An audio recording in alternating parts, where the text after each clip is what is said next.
Hello everybody, this is Divya here, and today we're going to discuss about the myths which is over the food.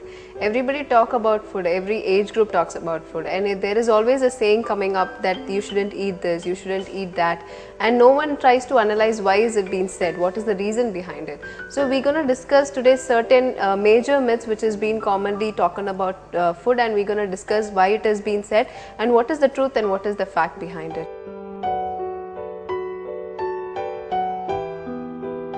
The first one is like the fat free, which is being labeled. Every product comes like fat free labeled and a fat free product, and the milk is skimmed completely. So whatever the products which is being labeled as fat free, it is not just being labeled as fat free, and people try to accommodate all these products into weight loss. The myth is like if you try to use these fat free products, you will attain weight loss, but the actual fact and the reason, the truth behind is the fat which is being stripped from the product is being replaced by commercial sources. It is being replaced by the preservatives. So the fat which is being taken out from the food, automatically the taste of the food is being taken out, so which is being replaced by some other preservative to make it more palatable. So if you just go by the labels, it's not going to help you. Please do read the labels and just know about the ingredients, what is being added into the product, and then it will help out whether it's going to be giving you a good weight loss program or not. Other than that, you can go for some natural food itself which it does have essential fats in it.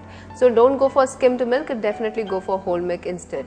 So the next myth which has been also arising, that I consume lot of raw foods, still my weight loss is not happening. I consumed 5 to 6 servings of salads per day, but still my weight loss has been not achieved. So what can be done? But people just forget about the thing is that when they consume raw products like salads, and whatever the dressing is being added into the product also does matters. Like for example, if they go for salads, they always go for the cheesy dressings, the fat dressings. They don't go for the simple dressing like olive oil or something else.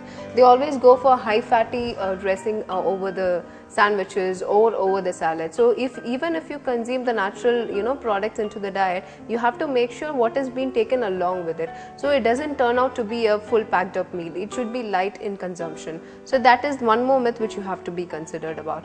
The another myth which has been arising is like too much consumption of fruits can fluctuate my blood sugar levels.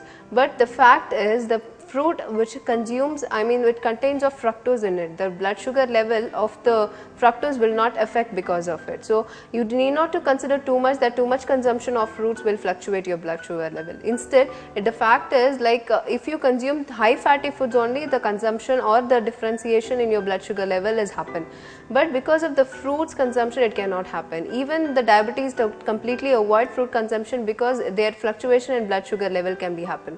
But the original fact is everything should be in moderation, and it has to be in a most natural and healthy way to be taken. So even if you go for fruit consumption, you need not to go for fruit juices or canned and frozen sources. You can go for the natural sources. So these are the myths which has been commonly arising, and I think you have to just be conscious of and know the reason why it has been happening, and once you do that, I think it will be taken care. Thank you.